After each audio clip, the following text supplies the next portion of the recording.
There he is. There he is. Much better. Let me just make it properly. Stand.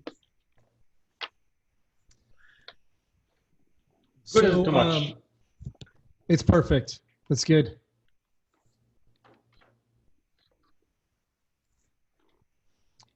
Great. Can you hear me okay too? Perfect. Great. So I'm going to announce you as Dr. Moran Cerf, neuroscientist, assistant professor at the Kellogg School of Management and the neuroscience program at Northwestern, and co-founder of ThinkAlike Laboratories. Is that okay? By now it's an associate professor, but you can...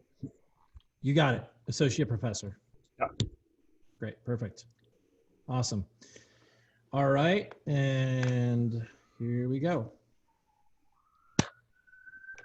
Hello, hello. Welcome back to B2B Growth. I'm Eric Kostelnik, founder and CEO of Postal.io, and your host for today's episode. Today is our third and final segment in Postal's neuromarketing series here on B2B Growth. In our first two episodes, we focused on understanding what neuromarketing is, why it matters, and what B2B can learn from scientific applications in B2C marketing. Today, we're focusing on how neuromarketing can be leveraged to improve your business. I'm thrilled to be joined today by our distinguished guest, Dr. Moran Cerf, a neuroscientist and associate professor at the Kellogg School of Management and the neuroscience program at Northwestern University, as well as the co-founder of ThinkAlike Laboratories. Dr. Cerf, how are you doing today? Wonderful. Thank you for having me. So excited to talk to you today. So let's just dig into it right away. Tell me a little bit about your background and how you got into the field of neuromarketing and neuroscience. Sure. So I was a neuroscientist proper. I had some background in business before my academic career. I had a company that went public, but I thought I left this world when I went to neuroscience and never would go and set foot again in the business world. And it came to me. Somehow neuroscience became interesting enough to a lot of companies, primarily Silicon Valley tech companies and Hollywood. Yeah. So much so that they started to approach schools, business schools, and said, what do you guys know about neuroscience? And the schools didn't know much. They said, we don't really have neuroscientists in-house. We have marketing professor and finance professor and accounting professors. But if you, business world, tell us that it's important, we're going to hire one. And that's when they came to me and said, okay, we need to have you in our faculty because the world cares about that right now and we want to know more about it. So that's how I ended up in Kellogg. That's amazing. So your background in business for a decade and your scientific background led you to be a subject matter expert when it came to how to leverage this in business and in Hollywood. Exactly. Yeah. So what are you excited about today? What are you working on currently that excites you? So there are a few projects that are kind of really in the pipeline that I think are all relevant when it comes to business. I'll tell you about at least one or two, and then you can stop me because they can make me excited and I can go on for awesome. I think that one thing we're trying to understand really carefully these days is the role of intuition in decision making. So people say, okay, I had a feeling that this was the right answer, or I was somehow able to solve a problem that had too many data points for me to actually calculate. I just knew that this is the one I should focus on. And some people, after years of experience, become really good at it. We're trying to understand what happens in your brain when you do that. Like, what is it that makes an expert an expert? What is it that happens to their brain when they learn to just intuit a correct answer? And can we then apply to anyone? So that's one. We call it a sensory addition because we basically try to take data and turn it into a sense, a feeling that you have in your body, and you just feel that this is the correct answer the same way you feel the temperature or you feel something else. Is it really the science behind the gut instinct? Is that what you're trying to set up here? Exactly. I mean, the gut has a brain in it, and neuroscientists are studying this gut brain, but this has nothing to do with the gut in the sense that it's not really that we're looking at the gut in intuition, but we look at the brain itself in the moment where you just have a feeling that you know the answer and you can't really articulate why, or if you articulate, it's usually not correct. If you say, it was because it was red here, until actually it was green here. Yeah, it's still the correct answer.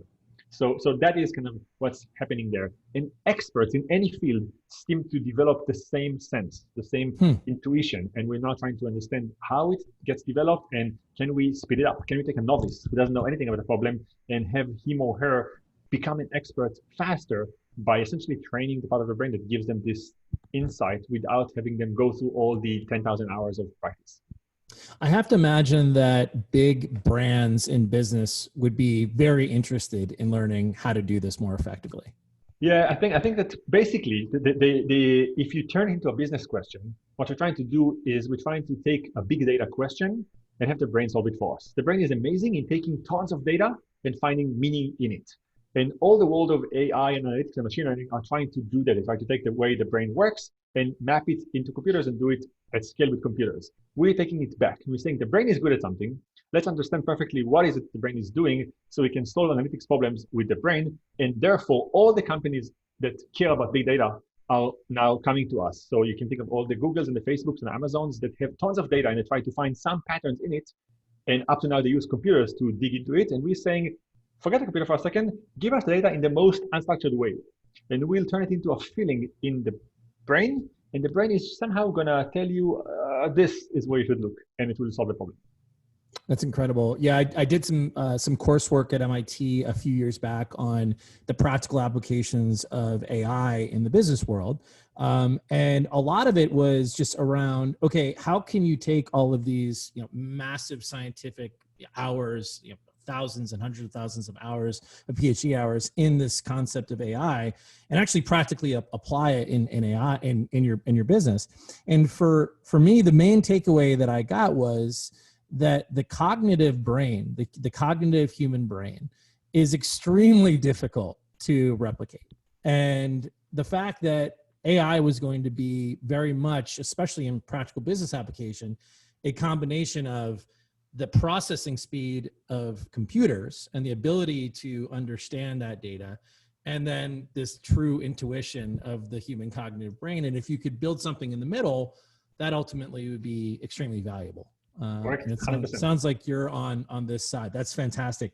I know this was on our questions, but I'd love to get your thoughts on what Mr. Elon Musk has been working on in neuroscience and how it seems to me that he has that same belief as well, that it's really going to be a combination of computers and people together. Take me through what your understanding is of that and how it could be applied in business. Sure. I should open a disclaimer that I'm partially connected to the endeavor that Elon is spearheading and a bunch of our colleagues to essentially put a chip inside people's brains. So that's the kind of the endeavor that I'm involved with. So there are different takes on that, and Elon has one approach, and we have kind of an approach that is supplemented on his, but adding even kind of more science fiction-y components to it. Mm-hmm. And it all boils down to whether we could put something inside your head that will interface with your brain and either interact with the outside world, so your brain will control your car, or your brain will send an email, or your brain will communicate ideas without the need to use language or the fingers to type the email or your hands to move the wheel. That's kind of approach one. And approach number two, to actually enhance our thinking. So the idea is if you have something in your brain, can you just think the thought that says, I wish I knew when was the French Revolution? And your brain will ask Wikipedia the question, will get the answer, will tell you, and you would just know that it was 1789 without the need to actually kind of type it. And for you internally, it will feel like you just know it because it will be one part of the brain asking another part of the brain, but for the whole you, it will just be, I'm interested in something and the facts are just lying there. So you can navigate your car without a GPS because GPS will be in your brain. It will just feel like you should go right or go left or get into the center lane. So the idea is to connect the entire knowledge of the world to the brain. That's the endeavor. I should say to the audience who is hearing about it for the first time that it's not anytime soon. Yeah. Because we have some challenges, technical and ethical. So technical ones are just how do we actually get a chip inside the brain? It requires right now a brain surgery that it's hard to imagine will happen voluntarily across the world easily. And there's also ethical questions, which are a concern of mine primarily right now, which is if you put a chip inside people's brains, yes, you can give someone all the world's knowledge directly, but this means that also someone else can get into your brain and control your own thoughts. So that's a step kind of further from what you have right now. No one just hacks into your email. Someone hacks into your mind and makes you want to go left, thinking that this is your choice, but actually it was someone else controlling your mind. So we're battling not just the technical problem, can we do it, but also should we do it, and if so, how? That's incredible. You know, it's interesting that you're going down this path now, because when we think about business marketing and advertising, what is the true reason why we are spending all of these resources to try to, spend money to influence people? In a way. And it really is all about how we're getting folks to do the things that we want them to do, buy our product, buy our service, show interest. And so I'll say on that, so in a way, there's something I tell my students at the MBA class. I say, spam is spam because of bad targeting. So if you were looking for a mattress and you wanted to buy one, and suddenly an email came and said, here's the best mattress for you, then you wouldn't consider it spam. It would be perfect. I was about to spend the next 40 minutes looking at mattresses, and here's an email that came perfectly on time. If the email came 2 days before, it would be spam. Why am I getting an email about? So in a way, if you want something and the world knows it and gives it to you right on time, that's perfect. When we connect our world to the brain, everything could be perfect. So whenever we want something, it will be there. When we're hungry, the food already was ordered by our brain 20 minutes before. When we're interested in going to a movie, something knows our thoughts and gives us the right movie on time perfectly for us. So it could be great. But the only, again, kind of other flip side of the same topic is that what if we don't even want to watch a movie, but someone makes us think that we want to watch a movie and a movie comes up and we don't really control it? So it either would feel like we're perfectly aligned with the world, that everything happens when we want it, or it would mean that the world controls our brain and we want things that the world is ready to offer. And that is I was going to say, it's the Matrix, right? I mean, we would be completely in the Matrix, or at least at risk for being completely in the Matrix. That's incredible stuff. So I'm sure the marketers out there that are listening are probably thinking, oh my gosh, like how can this is incredible stuff, but why is this relevant to me? Right. So some of the relevant work that you've been doing has to do with engagement.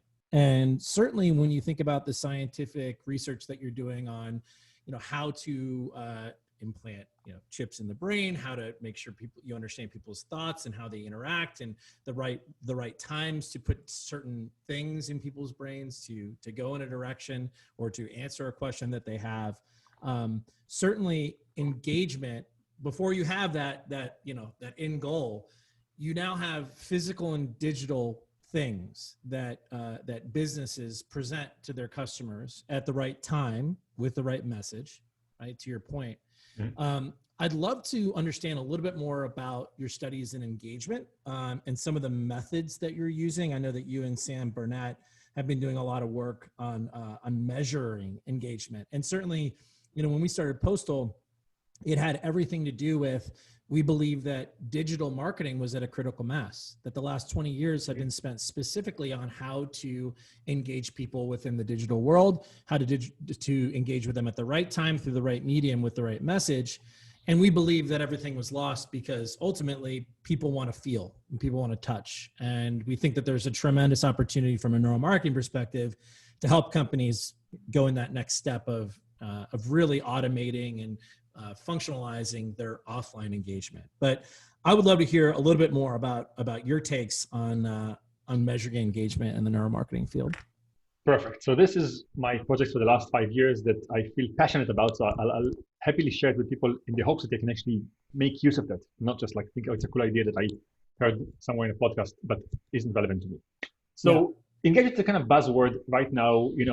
All the online media companies are saying increase engagement. If you buy our services, the engagement will be high. But it's a very kind of loose term. It's kind of unclear what it is. Like, is it number of clicks? Is it amount of minutes on a website? Is it the convergence towards purchase and so on? So there's one thing that is very clear with engagement, which is it's a commitment of our brain to give resources, is it time, money, and so on, to a dedicated cause. And the thing about engagement is that there's one characteristic of it that is very, very easy to identify, which is it works on our brain such that we are taken by the content, giving less of ourselves voluntarily. It just captures us. So the example I always give my students is, imagine you're driving on a highway and then there's a traffic jam.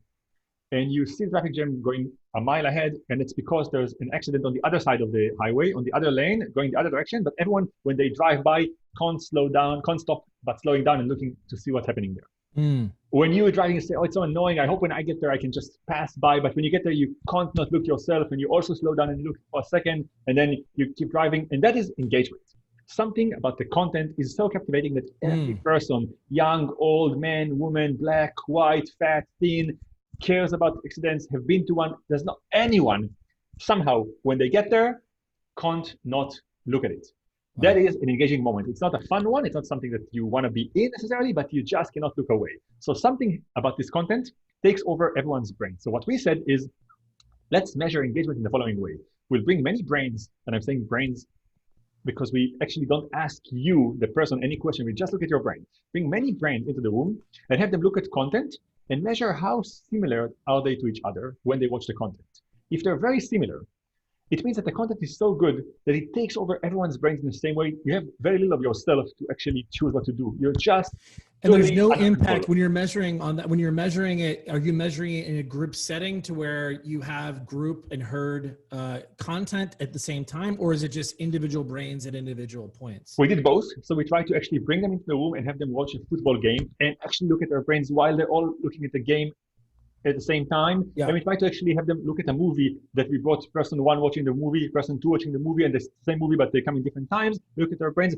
There's almost no difference between the in the moment to whether you watch the same content, but in different moments in terms of engagement, if it's engaging. If it's good, it will capture everyone's brains. And the point is that what we do right now. So if it's not good, then it's just FOMO. FOMO is driving, if it's not good. So if the content is relevant and it's purposeful, okay, got it. So what we basically FOMO only exists if the content is no good.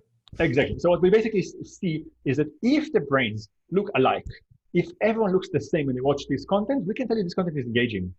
If the brains look different, if you think about your homework and I think about my chores and the supermarket to go to and so on, then the content is not engaging because it doesn't make me and you look the same. So the measure we use is how similar the brains are when they watch content, and this tells us how good is the content. So we can go to, and now let's make it very practical. We can take marketing content, like ads that companies are about to launch, and have them be seen by 20 brains, see how the ad makes the brain look alike, and normalize it and say, okay, this ad makes all the brains look extremely alike, like 90% identical. So it's a really good ad. This ad, that one, makes only 40% alignment of the brains. So 60% of you is doing something else in your mind. You're thinking about something else. So it's not as good. This movie in this cut is working, but in that cut, it doesn't work. So we can tell you how to cut the movie. This is what we do with Hollywood. We can look at politicians are coming to us right now because of the elections on both sides and basically say, I'm about to give a big speech. I want to know if I should use these words or these words. Put in front of my content 20 brains, have them listen to option one, option two, and tell me what makes all the brains look alike. And we can really not just help you choose between contents, we can actually help you design content. So the idea, step two, is by now we have seen so many engaging and unengaging things, we're starting to find kind of some clear indicators of what will work. So we also help advertisers primarily who put, say, content on YouTube know what should happen so you can get not skipped at the 5 seconds mark. So people will see you a few more seconds, or how to help people who are interested in communicating an idea in a way that is clear, do it in a way that gets most people to understand. So I'm talking right now a lot with the doctors who are trying to educate the public about things, and they say the words, but somehow the public doesn't know afterwards. Like they say you should do this, and no one does it afterwards. So we kind of say, okay, let's look at your message and help you find the best way to speak to every person, or if you're speaking to this person, what word should you use versus this word, and so on. This is engagement, using the brain to tell you what works. That's extremely interesting. From a scalability standpoint, when you think about solving this problem and being able to offer some sort of this technology to the masses, I think about how interesting that could impact the content that B2B companies are sending out there and how they're engaging with their customers. Certainly B2C's got, they got it down. There seems to be a tremendous amount of content. I know through my wife's, Amazon bills that they've got it down. So from the aspect of the B2B world, how do you think that this can scale in the future? How does just the regular marketer use something that could help them, kind of create more of a finite communication that will increase their engagement? Not just something that they test through multiple A/B tests, but something that they actually is scientifically tested. So it started with the B2C primarily. So they are the ones who got down, and now B2B is at the heels of the B2C is starting to kind of get into it. So we have less data. But I would say the big kind of promise that I see is actually now not at the mass level, but individuals. So a lot of the people who look at neuroscience in business are actually using that to understand either how to make decisions better themselves or how to understand the communication between two people. So you and I are meeting, and we're the ones who are going to do the negotiations. Yeah. There's a lot of things we can learn about your brain and my brain that will help us either speak the same language, so actually know what I should say so you understand the same thing that I mean, or either that, or even understand things that about the other person that are like pain points. So I would, for instance, look at your brain, and I'll know that of all the things we can talk about, this one is actually gonna particularly hurt you, and you would not want to negotiate that first. So I can craft negotiation or craft the experience really by brain. Now, this means that now you're moving from not something that is like averages or populations, you really study individuals. And where we start is we're offering people to study themselves. So we tell people essentially, the first person you should know really well is yourself. And if you know your brain, you can make decisions better that align with your own ideal brain profile. I'll give you a concrete answer to what I mean by that. Yeah. There's a lot of brains out there. And it's not that there's a good brain or a bad brain. Every brain has optimal and suboptimal states. For instance, some people make decisions better in the morning, some in the evening, some when they're hungry, some when they're full, some when they're alone, some with a lot of people, some before the deadline, some hours ahead. It's not that there's a correct answer, but for each brain, there are states in which it makes decisions better. So what we're doing right now is we're bringing Eric to the lab, and we study Eric's brain. And we tell Eric at the end of the day, here's what we know about your brain. And now you can align your experiences to your optimal state. We tell you, Eric, you're one of the people who are more likely to be influenced significantly by your emotions when it comes to critical decisions. You're going to make decisions that you would be unhappy with a week after if you were stressed just when you make them. So let's now, knowing that, align your world so you won't have to do it when you're stressed. Or you make decisions better when you're with this person, but not with that person. So let's make sure that on critical decisions, you have that and not this person in the room with you. And when it comes to B2B, it starts being there because a lot of it is actually interpersonal. It's you and her meeting and deciding. It's you understanding really what the salesperson from the other company means when they say something. So we're trying to move from like big kind of A/B testing of large populations to actually studying individuals and studying the language and culture of companies, so you will know how to talk to an Amazon representative. Mm-hmm. What is the culture that makes that what does your word mean in Amazon language? And that I think is really helpful to a lot of people in the world of B2B in really bridging the challenge of communication, of like making sure that they speak the same language. That's really interesting. So I'm hearing from you, neuroscience and neuromarketing is not only important when you're talking about engagement of your customer base or your prospect base, but it's also important for personal development. And this is really all kind of going in the direction of productivity, right? So increased productivity can be measured by obviously the amount of output that you're having in relation to the amount of time that you're spending on it. And certainly when we look at neuroscience, it can help us optimize all of those pieces within that world in the business. So that makes a lot of sense. I can say 1 minute, something philosophical, but then I'll let you. So I'm going to, for a second, go Please, yeah. Just something philosophical. It's important for me, even though it's not really a critical for application. This is my 1 minute starting now. Thousands of years ago, in Greek mythology or in the stories of Plato and Aristotle and so on, they all spoke about the virtue of knowing yourself. There was the Oracle of Delphi that had this sentence, know thyself. This was a privilege of Plato and Aristotle and Socrates to spend time philosophizing about the world and actually getting to know themselves. And in the millennia since, we actually elevated the importance of that. We speak about knowing themselves as an important thing, and some of us can afford to do that. They can go to therapy and get to dig into their soul, or they can do art and get to understand who they are, or they can meditate. There are many ways to know yourself, but up to the last decade, this was a privilege. Not everyone needed to do that. You could live your entire life perfectly without spending time talking about your inner soul and have a perfect kind of quality life. In the last decade, it's changing. There are companies that are in the business of knowing you. A lot of companies that spend all of their efforts with the smartest engineers in the world, knowing you and predicting what you're going to do in the future. And now it's no longer a privilege, it's a necessity.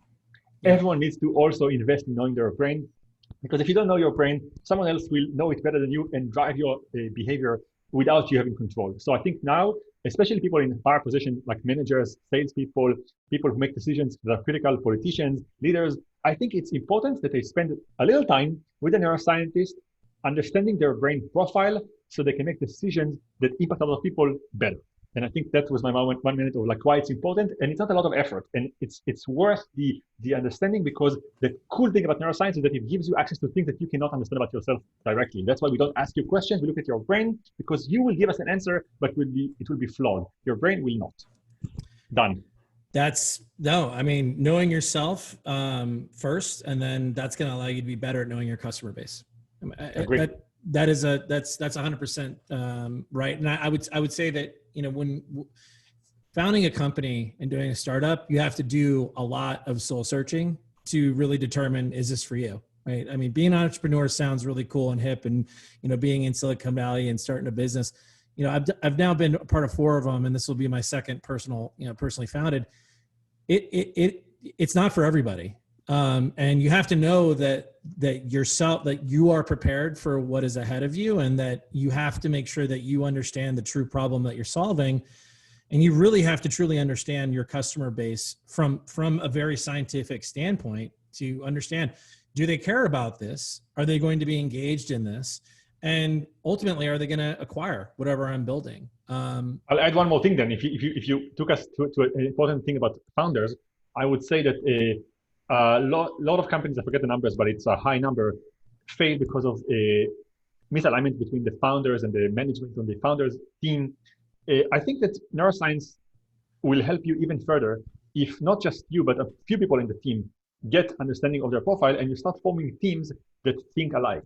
And I think in that sense, I wasn't planning to plug a company here. Please do. Yeah. I was more thinking about the term think alike, in the sense that sometimes for some tasks, it's better to have teams that are really sharing a reality as close as possible, and sometimes not. So if you're in a creative team and you want to generate ideas, you want multiple brains that think very differently. If you're a Ferrari car pit stop and your job is to replace the tires as fast as possible, you want brains that when one person thinks about the need for a screwdriver, the other guy already put it in his hands. So I think, and then you want the brains that are most similar. I think it's important to understand yourself, not just because you can make things better, but you can hire a team or create meetings that generate the outcomes that you want. And it makes things a lot easier if you can say something and that the other person understands it the same way, and you're not getting to a point and kind of getting the understanding that it's not the same. I point to business having so many similarities to sports teams. So I grew up, playing sports, and we have a lot of athletes that I've hired over the years at these startups, and they tend to do very well.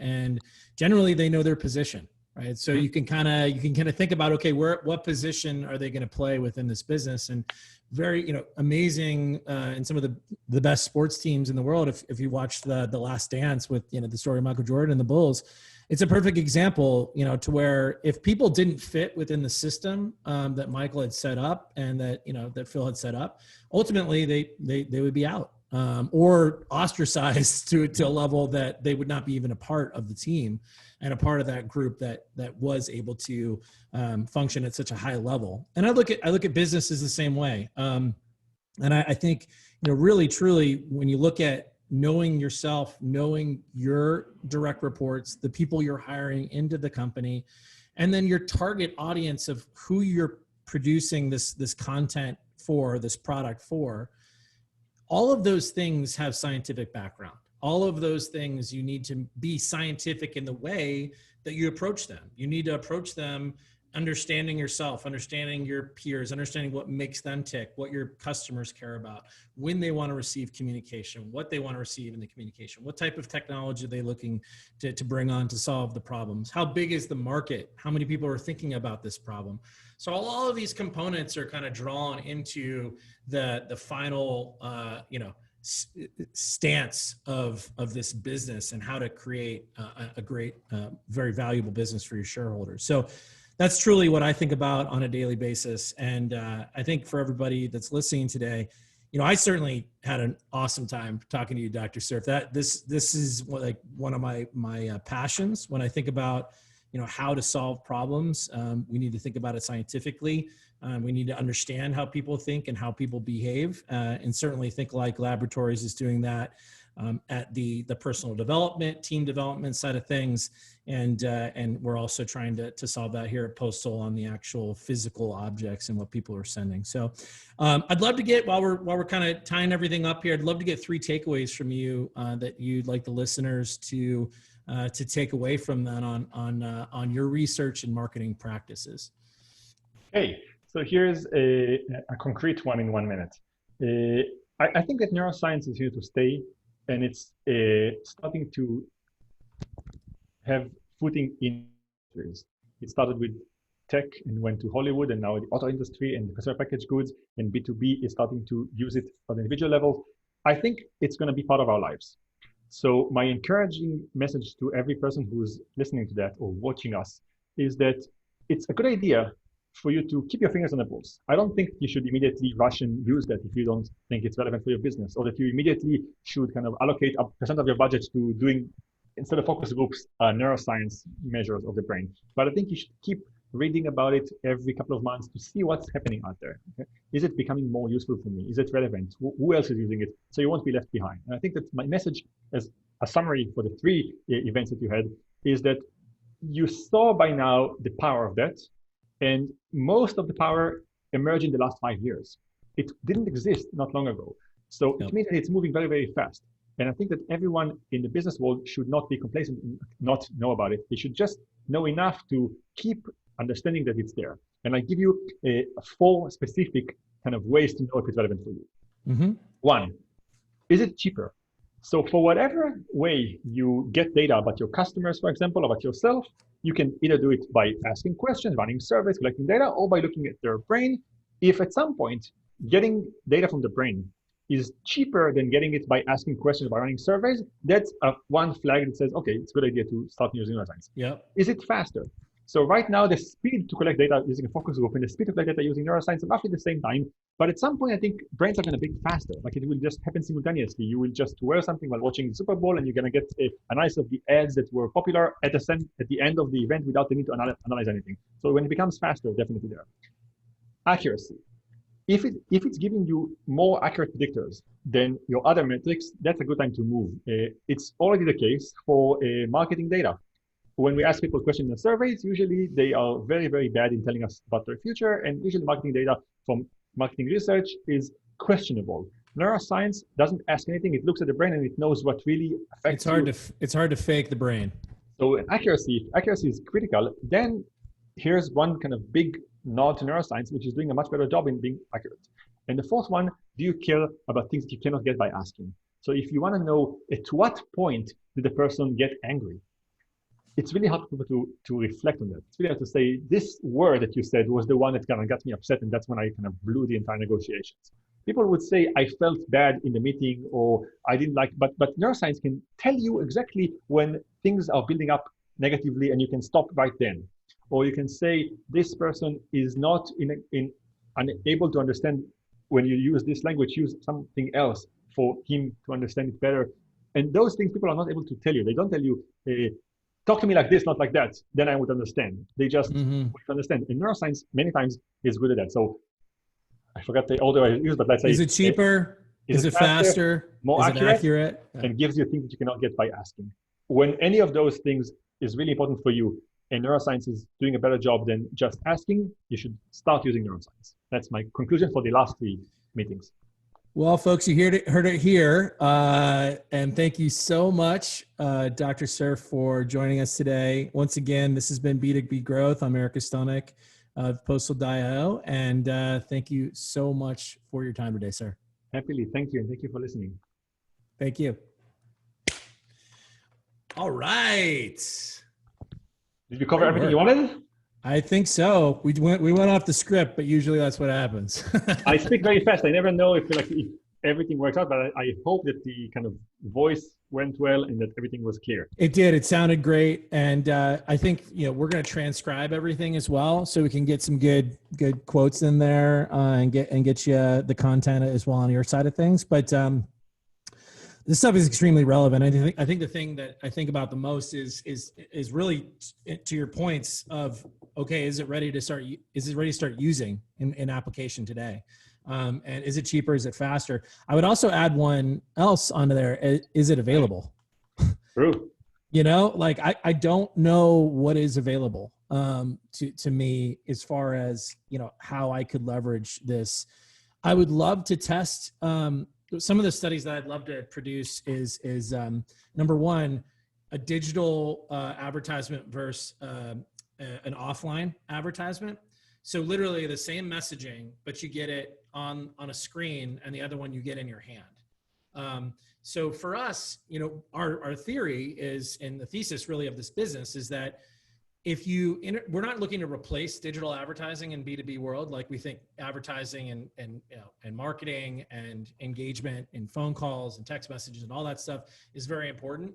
But we believe that by interjecting physical items within the sales process with the right message that's consistent with the other message, most importantly, consistent and timely with the other digital marketing, that it's going to lift the overall conversion rates when it comes to the actual sales process. And so we don't know what items are going to do that. Is it a water bottle? Is it a t-shirt? Is it just a pen? Is it a piece of paper? We don't know what companies should be using. And they're coming to us now going, okay, Postal, you guys are going to be the technology behind this offline world. Really, what should we be sending? When should we be sending it? And so for us, we're building a recommendation engine that we're taking all of our data, right? So we have access to everything people are sending. And then we have access to the conversion rates that are actually impacting that in Salesforce with our integration to Salesforce. So we know the cost. So those are kind of like the 3 components. How much does it cost? What are they sending? How much quantity are they sending? And then what is it doing to the sales funnel? And so we think we can process that data and determine what is most effective. But I think from a faster perspective, I would rather use neuroscience to be like, okay, no, actually what works more effectively than an email?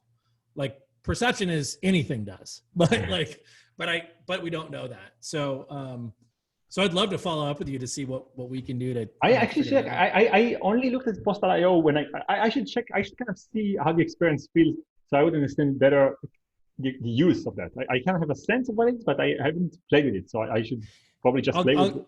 I'll give you a login. Essentially what we're trying to do is so you have all of these systems that are out there. So all your business, your B2B systems, so your Salesforce, your sales systems, your marketing systems, all those systems. So Postal sits on top of all of those systems that generate content via email and advertising and all the digital content that's going out there. Postal kind of sits on top of them and then reads all the workflows that are happening. So it says, okay, I've got this sales team doing these 5 steps. I've got these marketers putting cookies on these people as they hit these pages. And then what Postal is doing is really interjecting offline content when things happen. So it sits on the client side or on the server side? Where do you put it? It's a cloud-based technology, so it'll sit on the client side. So it'll sit if Google buys us, yeah. So if Google purchases us and they're saying, okay, like in our sales process, we have this 5-step process. We send an email, we make a phone call, we send a text message, we hit you on LinkedIn, and then the next thing is like they try to schedule a meeting or not, right?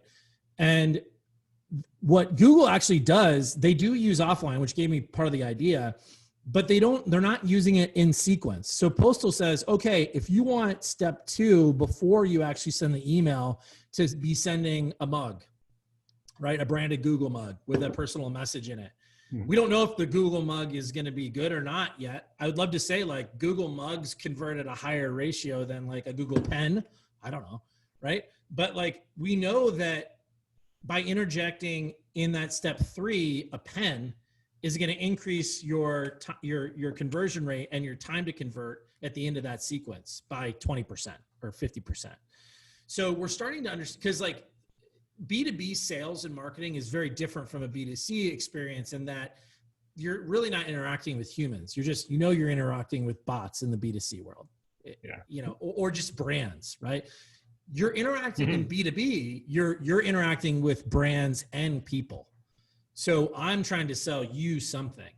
And so there's more personalization that you can do, and more research along kind of what you can send in that workflow to increase your chances to complete a sale.